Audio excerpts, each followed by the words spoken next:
जब श्री मीराबाई के सामने पहुंचा तो हृदय में तो वेश बना के बैठा है हिंदुओं का, पर अंदर से है तो मुसलमान, नवाब है। तो उसके मुंह से निकल पड़ा अपने जो शब्द हैं कि आपके अंदर तो खुदाई का नूर, जो खुदा का नूर है वो मुझको दिख रहा है।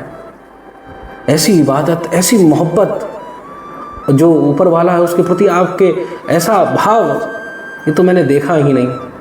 चरणों में झुक पड़ा, उनके चरणों की रज अपने शीश पे लगाई और हीरे का कंठा लेके आया था, हीरों का एक पूरा माला सी लेकर आया था। बाईसा के चरणों में निवेदित कर दी। बाईसा ने कहा इसकी कोई आवश्यकता नहीं है, ले जाइए। बोले नहीं, आप मना मत करिए, मुझ तुच्छ से क्या भेंट हो सकती है, बस यही हम जैसों की तो यही औकात है आपको देने की, तो आप कृपा करके इसको आप मत स्वीकार करो, प्रभु को पहना देना। जब बड़ा निवेदन करा तो बाईसा ने स्वीकार कर लिया, वो चला गया।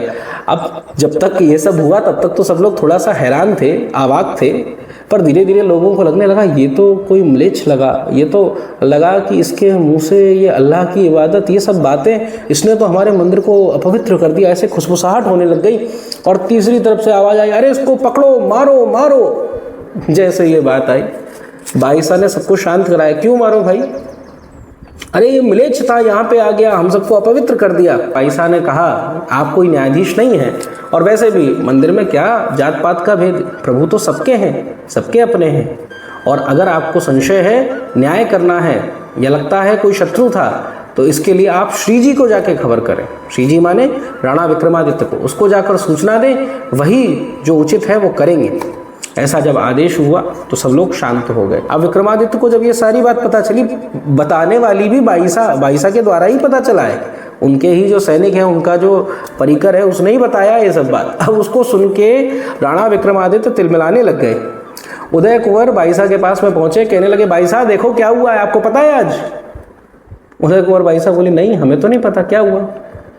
अरे आज तो नाक कटवा दी इसने, ये जो है जाती है, सत्संग करती है, उनके संग नाचती है, गाती है, बहुत बहुत भरा बुरा सुना है, बहुत अशब्द कहे, अशिष्ट शब्द कहे।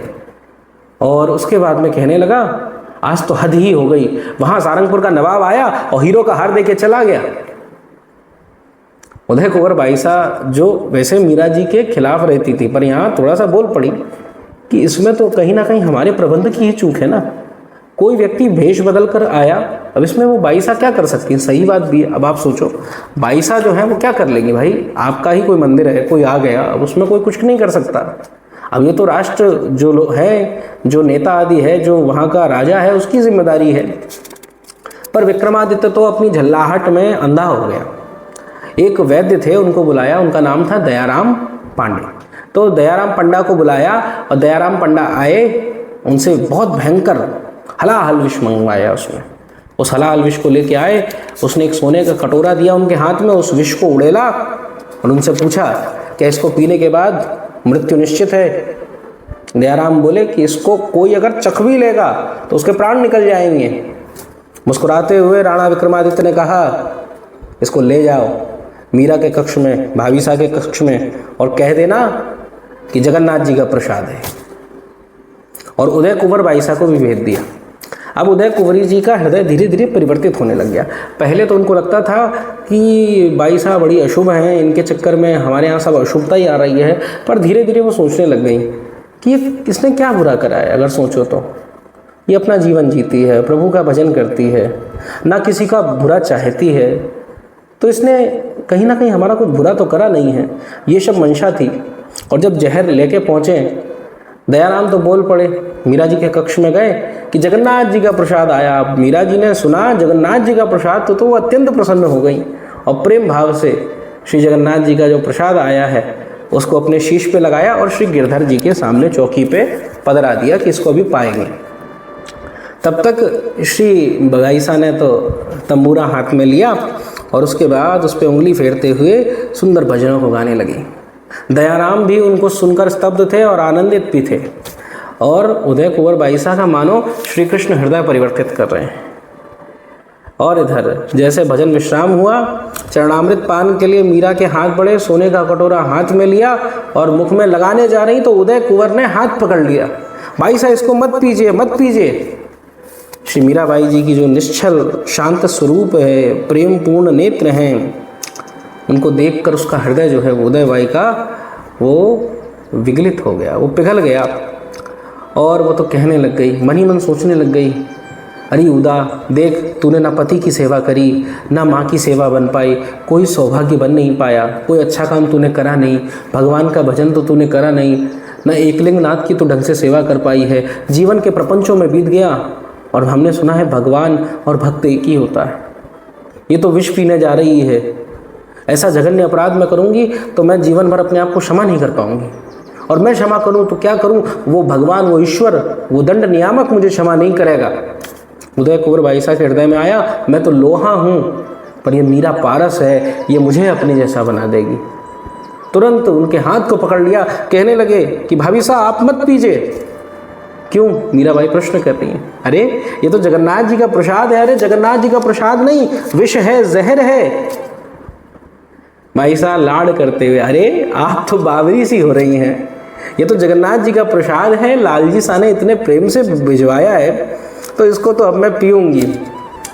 उदय कुंवर बाई साहब ने पूरी बात बता दी कि ये इस प्रकार से विष मंगवाया है, ये षड्यंत्र करते हुए लाया है।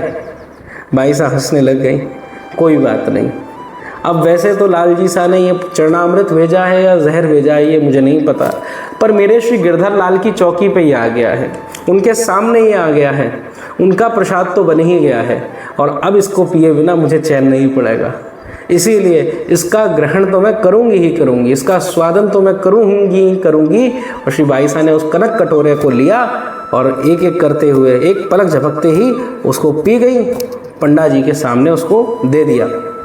पंडा के जो हाथ थे दयाराम जी के कांपते, और उस कटोरे को हाथ में लिया और वहाँ से निकल गए। मीरा जी ने एक तारा उठा लिया, खड़ताल हाथ में उठा ली, चंपा घुंघरू ले आ, ऐसा आदेश करा। और श्री मीराबाई जी कह रही हैं कि पग घुंघरू बांध मीरा नाची रे, पग घुंघरू बांध मीरा नाची रे, मैं तो मेरे सांवरिया की आप ही हो गई दासी रे, पग घुंघरू बांध मीरा नाची रे, लोग कहें मीरा भई बावरी, न्यात कहे कुल नासी रे, पग घुंघरू बांध मीरा नाची रे, और बिसरो प्याला राणा भेजो,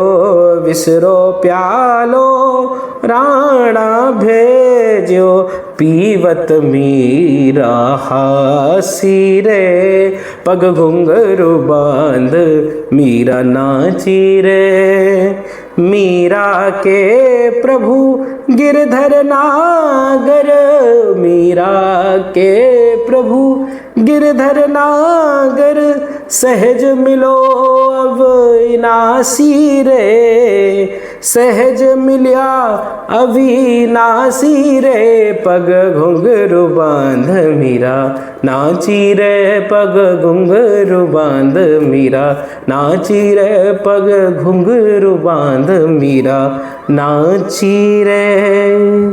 दासियां रो रही हैं, निश्वास हो रही हैं। भजन पूरा करके श्री मीराबाई जी ने एक श्री गिरधर लाल जी के सामने ढोक दी, उनको प्रणाम करा। उनका उत्साह तो आज रुक ही नहीं रहा था। उदय कुंवर बाई साहब बार बार थमाती, परंतु वो तो नित्य में मगन थी। और इधर विक्रमादित्य के सामने वैद्य पहुँचे कटोरे को लेके, उसमें थोड़े अभी 1-2 अंश था, मतलब यूँ कहें 1 चम्मच आधा चम्मच कुछ होगा, वो पड़ा हुआ था जहर का, विष का। और राणा ने पूछा क्या विष दे दिया गया है? दयाराम ने शीश हिलाया। तो फिर तो अब कार्य हो चुका होगा। उदय कुंवर बाई साहब को बुलवाया दासी से। उदय कुंवर बाई साहब से पूछा क्या अब कार्य हो गया, वो समाप्त हो गई? उदय कुंवर बाई साहब ने कहा अरे तुम्हें अभी तक समझ में नहीं आ रहा है, वो सामान्य नहीं है, वो अलौकिक है। अरे तुम्हारा ये जो वैद्य है जहर लेकर गया, मैंने बताया उसको कि जहर है, वो फिर भी पी गई, पर श्री कृष्ण के प्रेम में अभी नाच रही है, वो मतवाली हो गई है। अरे तुझ मूर्ख को अभी भी समझ में नहीं आ रहा है किनका अपराध कर रहा है तू। अब ये सुन के राणा विक्रमादित्य को अकल नहीं आई। जिसकी बुद्धि खराब होती है तो उसकी जो सुमति है पहले ही हर जाती है और ज़्यादा दिमाग बिगड़ गया। अरे उस जादूगरनी ने तुमको भी बिगाड़ दिया है, सबको वशीकरण करके रखती है, तुझ पे भी वशीकरण कर दिया है। अरे पंडा इधर आ, वैद्य को बुलाया। वैद्य दौड़ता हुआ आया। तूने विष दिया था कि नहीं दिया था? बोले मैंने तो विष दिया था, अन्नदाता हुकुम, मैं विष ही लेके आया था। हलाल विष था, सूंघते उसको चखते ही व्यक्ति मर जाता है। वो तो पी के नाच रही है, एक काम कर तू पी इसको पहले। बोले अन्नदाता हुकुम, मैं कैसे पी सकता हूँ? मेरे छोरा हैं, छोरी हैं, वृद्ध माता पिता हैं, सब कैसे रहेंगे? अभी इसको पीता है, नहीं तो तलवार से तेरा शीश उतार दूंगा। जब विक्रमादित्य ने ऐसे शब्द गए तो दयाराम जी ने मन में विचार करो कि ये श्री मीराबाई जी का उच्चिष्ट है, उनका अमृत ही है, इसको पी के प्राण देना ज़्यादा अच्छा है इस राणा दुष्ट के हाथों से मरने से। तो उन्होंने वो एक जो छोटा सा अंश था, एक बूंद थी जहर की, अपने मुख में डाली और धीरे धीरे सारा अंग जलने लग गया और एकदम ऐसा लगने लग गया कि मानो सब गला सूख रहा है, इधर उधर छटपटाने लग गया शरीर। देखते देखते बेहोश हो गया, अचेत हो गया। अब तो राणा विक्रमादित्य और क्रोधित हो गया। उसको लगा कि ये तो विष है, परंतु उस पर असर क्यों ना हुआ। उसको छटपटाता देख कोई दया वया नहीं आई, सैनिकों से फेंकवा दिया उसको, इसको घर ले जाओ, इसके फेंको। वैद्य जब अपने घर पहुंचा, उसके बच्चे, उसकी बीवी, सब लोगों ने देखा, दर्शन करा। उसकी पत्नी सब परेशान देख रही, हाय राम, ऐसी दशा, इनको कैसे ठीक करा जाए। और तड़पते तड़पते उसके प्राण निकल गए वहीं पे। तो सब उसके बच्चे रो रहे हैं, सब रो रहे हैं और उदय कुंवर बाईसा के सामने ये सब हुआ था। तो उन्होंने उसकी पत्नी को कहा, तू परेशान मत हो, अभी भी एक आस है।